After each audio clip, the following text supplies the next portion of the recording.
Oh. Alright, yeah, I'm done. Alright, so I need some catching up on reviews to do, and I have like 20 minutes to spare before I have to go to class this morning. So I'm gonna just do a review of In the Heights. I'm planning on seeing Army of the Dead again, maybe in theaters. I kind of want to give it a rewatch again, because it's definitely more of a theatrical movie than it is a Netflix-style movie, so even though it'll be on Netflix to view by Friday, I'm going to try and see it again. Review it on that Thursday, and then maybe do a spoiler review with some friends on Friday. If I have time. I'm also working. But In the Heights, I said I was going to do a review with other movies because the embargo hasn't even dropped yet. Clearly, there's no reviews out for it. So I wanted to... I'm still going to do it. I'm going to do an early review of In the Heights. I got to see it last Sunday. Not this Sunday that just happened yesterday. Like, I saw it 8 days ago, and I still haven't done a review for In the Heights. In the Heights, for people who don't know, is the adaptation of the... I think it's a 2006 musical, written by Lin-Manuel Miranda, famous for Hamilton.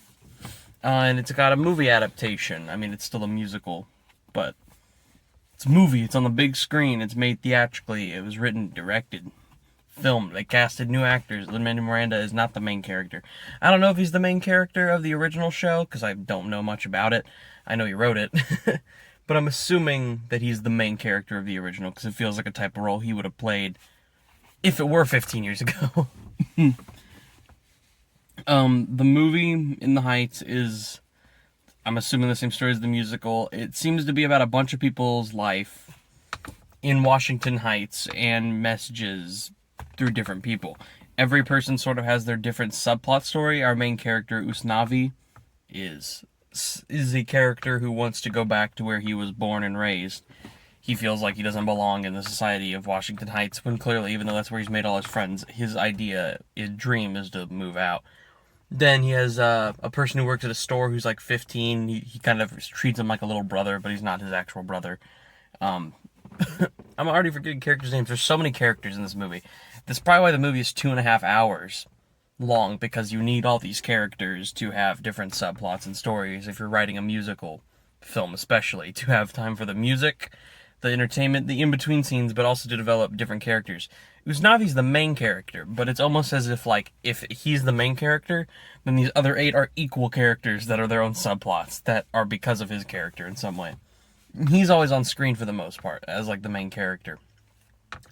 There are a lot of characters, though. There's the main girl who Usnavi likes, who has a dream to sort of start her own business in fashion. She just hasn't gone there yet. She works at a hair salon. There's the hair salon owners who want people to learn how to dream more. There's the girl who left town, whose father owns this company that lets people know, like, on the street. Like, hey, here's the weather day, here's the traffic, everyone be careful. They're that company. And the girl that is the daughter of that guy, she's in college. I already forgot where. I think it might have been Stanford. Am I wrong? I can't remember. She basically goes back home and's like, I don't have the money for it. We're going to have to stay here. Maybe that's not where I want my dreams to go. But then she grows to learn, like, maybe she can help people by going there. She learns that. Because the little kid that Usnavi has working at his place is not allowed to have he doesn't really have any rights. He can't even go to college, is what's brought up, due to, immigration and shit. It's it's really just a sad movie about kind of diversity and there's a lot. It's so hard to explain a story of a movie that is 20 consecutive stories all split like into different parts. There's certainly a main story to be had with Usnavi, and so I guess if I were to talk about the story, the most interesting storylines come between him and, I would say, probably the girl who wants to go to college. Those two are probably the most emotional and interesting for what overall the film has. I would have liked the little kid's story, the younger kid's story, more if they had developed it more. They hint at it in the first hour and 40, but they don't fully explain it. Then they exactly tell you it around the 2-hour mark, and then right at the ending, there's one more, like, little hint, like, oh, here's what this character is, boom, and then that's it. Throughout the movie, you assume Usnavi's back in his home country, Dominican Republic, where he wants to be, but he's not there ever. he's always, they show, like, he's on, like, this island where he was born, where his father raised him, where he spent his really young years where he had nothing about it. And he owns a store in Washington Heights, like a quick stop type store where come in and out and get snacks and stuff type store. Any 7-Eleven, really, is what he owns. He owns his own one. That's also where the kid works I mentioned. But he wants to have, like, a bodega sort of in Dominican Republic. And he's talking to, clearly, the person who is, one, his daughter, who it's pretty obvious which one the daughter is, and then 3 of her friends the whole time. And he's telling them a story about Washington Heights, how they live there, what the issues were back then, the time when the blackouts were coming, all these other unique characters. And it's an interesting tale to be told. It was very different than Hamilton. Like, stylistically, the music is similar to Hamilton. It's very hip-hop at times and very quick rapping, but that's all Lin-Manuel Miranda does. It seems to be that tone, which he's great with, so he should keep up with it. And I think it fits the style of the movie, if anything. It's a very colorful, bright movie. John M. Chu, the director of Crazy Rich Asians, is the guy who directed it. I don't know who wrote it, who did, like, the adaptation screenplay of it, but you could just argue and say Lin-Manuel Miranda wrote it, because I'm sure it's exact copycat of the musical. Maybe some songs are taken out, some ideas are shortened, because it's not a full 3-hour length show. It is 2.5 hours. I'm sure stuff was cut to be more theatrical and simple for the average audience. Getting past story, it's a pretty average story and a pretty average characters. That's not really the main reason you go see a musical anyway. I would think, again, the characters are okay. All of them, I'm like, you are all serviceable, you're kind of interesting, you're enough to let the story go. And enough that the stories and the subplots that follow work. If you had characters who were unlikable and probably bad actors, then it would probably be pretty shitty. I almost think that they're just serviceable and good enough for where this leads. Because the movie that anyone would be interested in and what people would be excited about is going to be the music, the sequences, the comedy, the visuals. That's what people are most excited about this movie. They want to hear the loud music in fucking 7.1 surround sound speakers in a theater, destroying your ears. If you see this in Dolby, it will probably ear rape you. It was loud in the Studio Movie Grill theater that they screened the movie at for an early screening. And that theater is usually, like, somewhere in the middle. It's like an average theater. When it was that loud, I was like, dude, I can imagine in Dolby. This is going to be like fucking ear rape, like A Star Is Born was when I saw that in Dolby. I'll get into some of the aspects I disliked and liked. I'll start with what I liked, because it's probably better to start with what you like than what you dislike, depending on the movie. What I liked is the music. I thought it was mostly catchy. I was thinking to myself, like, this reminds me of, like, the style and the look of the visuals are like Greatest Showman. The problem with Greatest Showman is its message is an incoherent mess, and I don't think there's a point when they know where the story wants to go, and then there's points where they have no fucking idea where it wants to go in Greatest Showman. And by the ending, it literally feels like a joke of a film. To me, I think that story's terrible. Pretty awful how it was explained.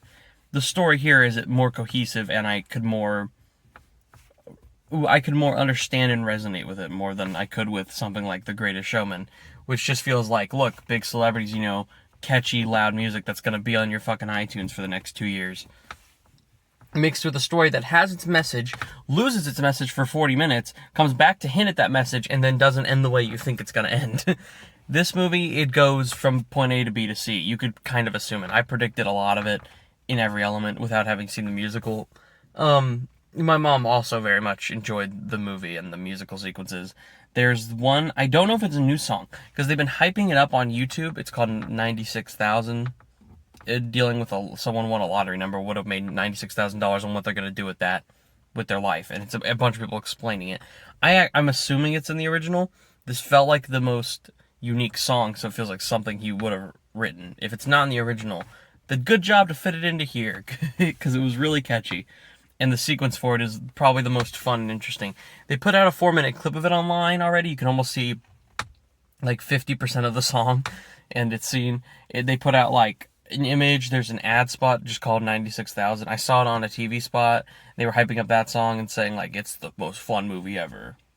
Type of shit you see on TV with the spots and stuff. And when I saw that, I was just like, is this like the new song? They did that with like Beauty and the Beast and Greatest Showman and shit, where they would hype up like one song that was like probably the song of the movie. even if it wasn't connected. Like, obviously, Greatest Showman, that was an original soundtrack. But Beauty and the Beast, they had that new one with Dan Stevens. And I was thinking, I can't remember the name of it right now. But that was like the big song of the movie. It was the new one that the Beast sang. And it was like that thing. I was like, I wonder if this is that for In the Heights with 96,000. I'll look it up at some point. But I was just curious when I saw that. I thought it might be. All the sequences are fun and creative and bright. There's a lot of like animation and drawn stuff into the backgrounds. And like just very bright colors, very unique way how things are shot. It's a very nice looking movie too, with not a lot of cuts during sequences. Sometimes shots will linger, and it feels really good to have that in a musical. I'm having a feeling that modern day musicals do take this approach a lot of the time. Greatest Showman is like a decreased version of how good this movie looks. This movie does have that visual style and coloring, those long tracking shots of movements, dancing sequences. There's one that's so unique, it's like on the side of a roof where people are kind of imagining that they're like above life, but it looks really cool. It's a long tracking camera shot that they do on the side, and it was very unique. I thought it was different. And I like when musicals will go imaginative. I think Rocket Man was one that used Elton John's music and took it to an elaborate way, like they do here with a few sequences. Overall, it's a funny movie too. There's a lot of chuckle-worthy moments like in between, and it's likable.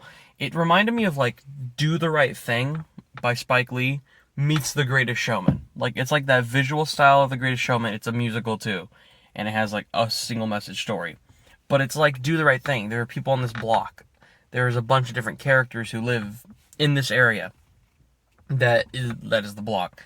If you've seen Do the Right Thing, it's about obviously racism and diversity, police brutality, a lot of different things in it.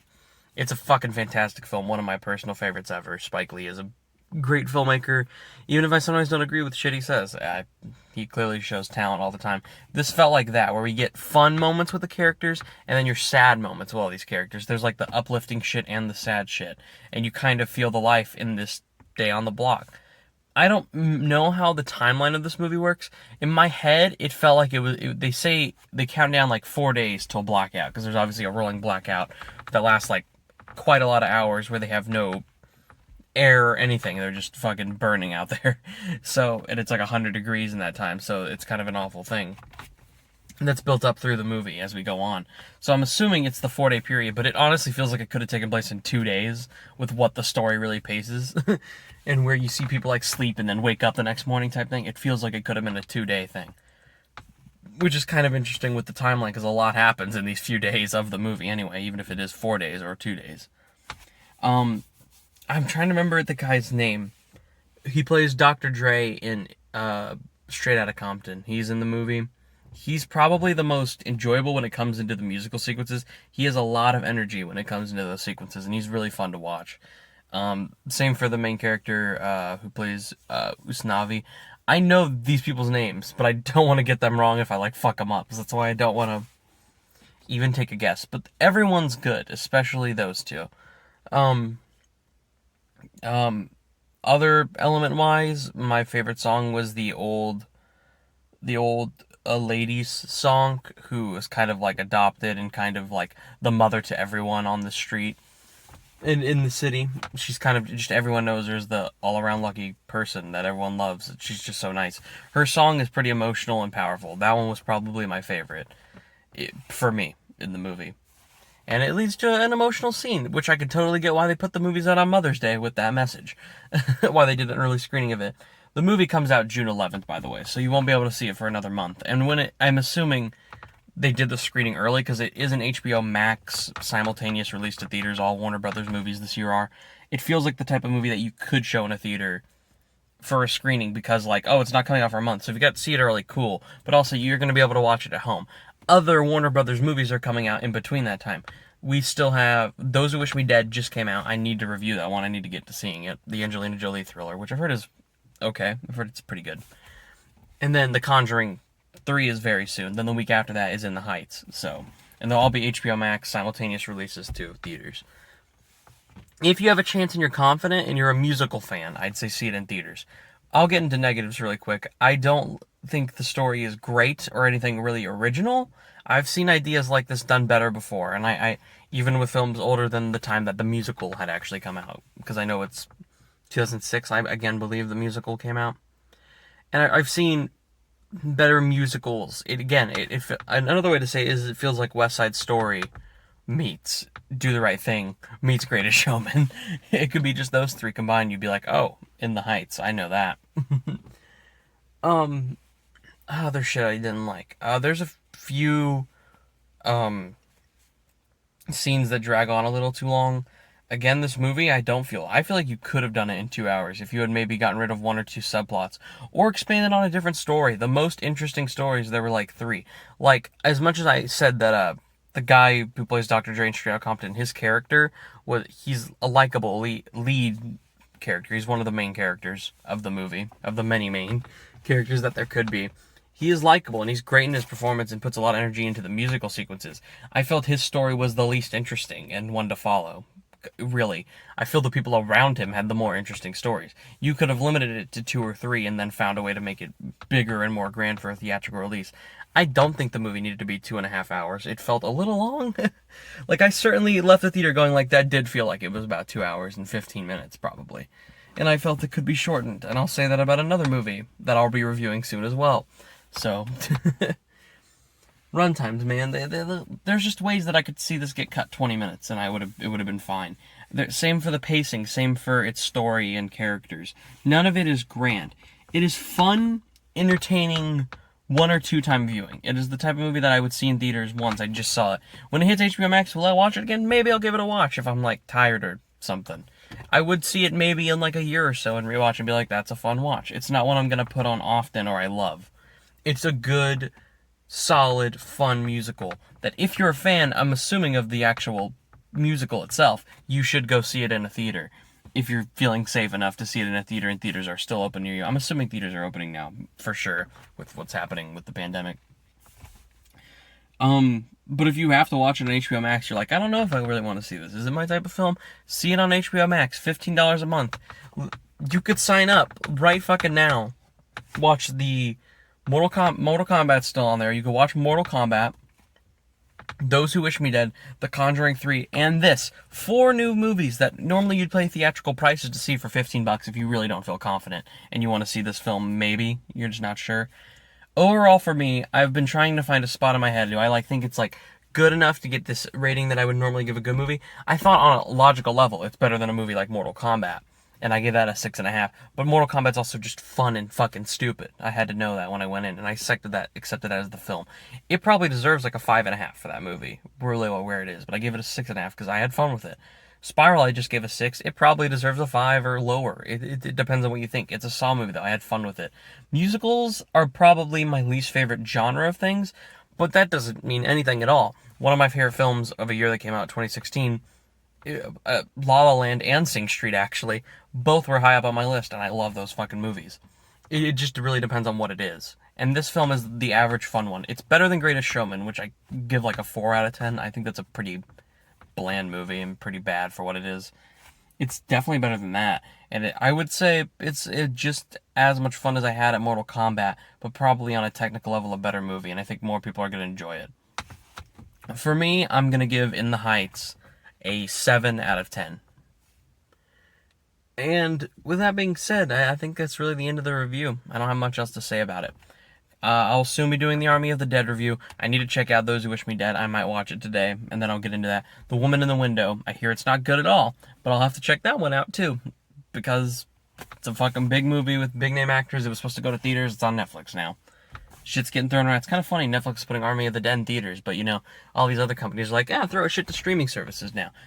Hopefully, theaters will get more money and going through. I don't know if anyone saw the box office. Spiral made about $8.5 million. That's pretty good for the movie, because I'm assuming it's not above a $15 million budget. When it ends in theaters, it'll probably have made $20 million, just US. I don't even know if it's getting the foreign release. I didn't see if it made any money internationally, but domestically, it'll probably make $20 million by the time it leaves. And that's a solid amount of money to make for a movie like Saw or Spiral. So yeah, coming up, Army of the Dead, Those Who Wish Me Dead, Woman in the Window, Quiet Place 2, and Cruella, both on May 28th. Me and Gabriel will review those. We're going to be there for that. June 4th, Conjuring 3. A lot of shit coming out. Also, a lot of stuff coming up. College, graduation, work. It's gonna be a lot to balance, but I will still do these reviews because they're easy, and even if no one watches them, who gives a fuck? It's fun to do. In the Heights, 7 out of 10. Check it out in theaters and on HBO Max June 11th if you want to. You don't have to. It's not everyone's film. A lot of people probably do hate Hamilton. I know a few people who just don't give a shit about musicals at all. So, yeah. Bye.